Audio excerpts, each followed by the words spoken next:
All right, this is another kind of useful section of Motec. So I had to actually change my lap. It's within a tenth of what my best lap was because for some reason on the data on this one, they dropped out that last section. So we're going to use this one to compare it to Mick's lap.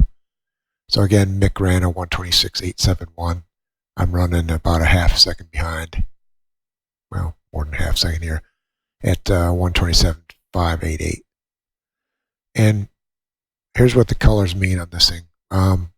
The light blue here is the fastest lap anybody did in that particular section, and Motec breaks this down a little bit further than they do in iRacing, so each turn and each straight in between the turns broke down. Again, the light blue is the fastest of that was done in that section on any lap. And then you have it broken down by percentage. So anything that is this lighter green is within 1% of the fastest time run through that sector.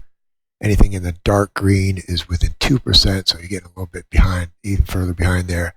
Anything that's blue is 3% off the fastest run through that sector. Anything that's black is even further out.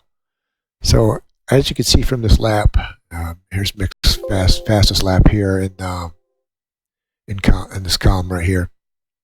You can see where in turns I'm consistently, and these are all my laps right here, I'm consistently slower, greater than 3% slower in turns 4, 5, the straight 4, 5, and 5. On every single lap that I do, I'm slower there. So when you look at the what I did before on the previous video, you'll see the track report. So here's turns 4. Here's where I'm slow right here, or this my slow sectors of 4, straight 4, 5, and 5. But actually, if you remember when I was talking about the other video where Mick gets on the throttle much earlier, you see we're even there coming into turn 2. But this is where Mick starts applying his throttle much earlier than me, and that's where, as you can see, visually he gets ahead.